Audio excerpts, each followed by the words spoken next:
Précurseur en la matière, l'IBER met en œuvre une politique de protection de l'environnement globale, active et novatrice.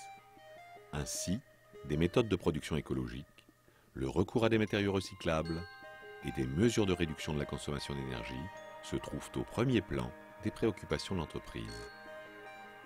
L'utilisation de fluides frigorigènes R600A ou R290 sans HFC s'inscrit dans cette optique environnementale. L'intervention sur un circuit frigorifique est une affaire de professionnels. Il est impératif de respecter le déroulement et la procédure en commençant par la perforation du déshydrateur et la vidange du circuit par ce point. Si le compresseur est en état de fonctionnement, le technicien peut le faire fonctionner pour accélérer l'évacuation du fluide.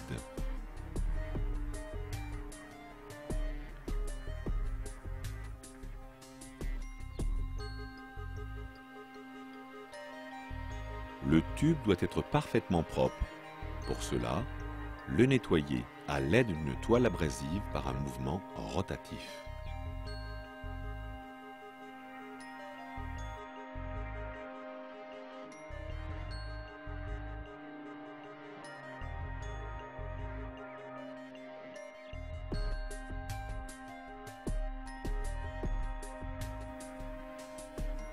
Veillez à ce que la coupe soit propre et sans bavure.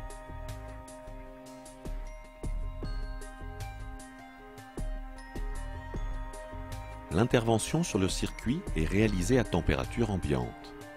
Attention, dans le cas d'un congélateur, dont l'évaporateur serait à température négative, il faut soit attendre que la température remonte à un niveau positif ou purger l'évaporateur à l'azote avant l'intervention sur le circuit.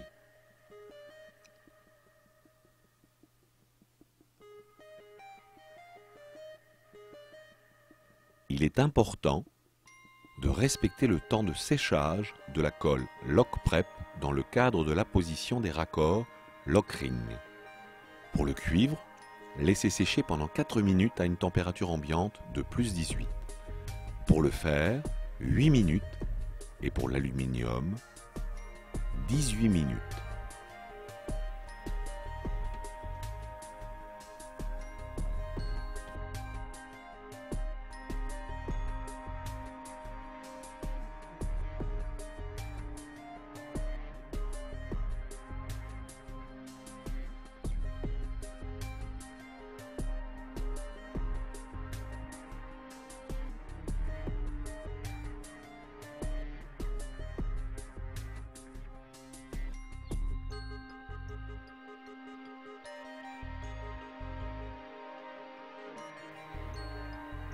Comme à chaque ouverture d'un circuit frigorifique, il est nécessaire de remplacer le déshydrateur.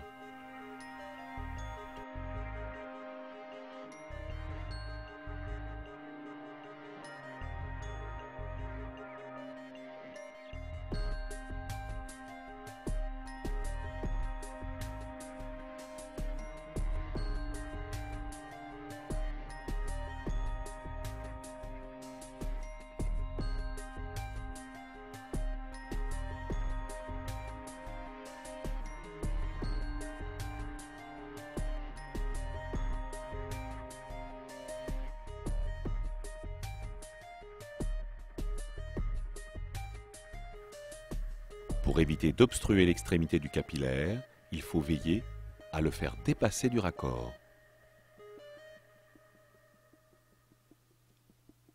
Appliquez ensuite quelques gouttes de Lock-Prep et tournez le raccord pour bien répartir la colle.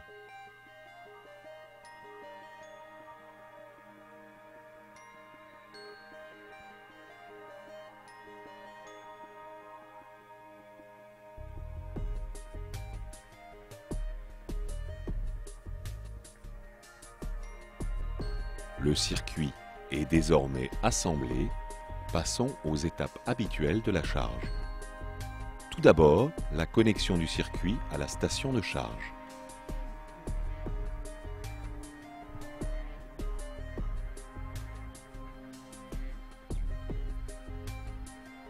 Relions à présent la bouteille de fluide R600A ou R290 à la station de charge. La nature et la quantité de fluide sont indiquées sur la plaque signalétique de l'appareil, en l'occurrence 45 grammes. Effectuez le tirage au vide. Procédez maintenant à la charge en respectant au gramme près la quantité de fluide prescrite à l'aide d'une balance électronique. L'appareil a été mis en service pendant le chargement du fluide. Pincez la queue de charge avec la pince à obturer. Retirez le raccord rapide et fermez hermétiquement la queue de charge avec un bouchon lock-ring.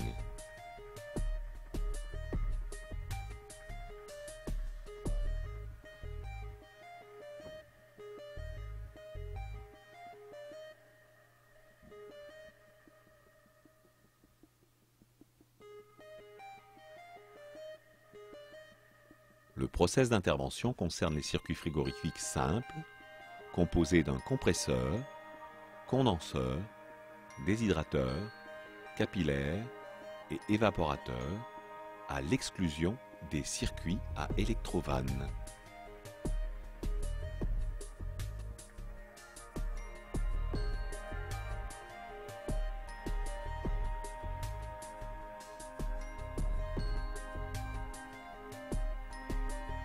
À la fin de l'intervention, pensez à contrôler les raccords avec un détecteur de fuite gazeuse. Bien sûr, veillez à intervenir dans un local ventilé et respectez les consignes de sécurité habituelles adaptées à une intervention sur un circuit frigorifique.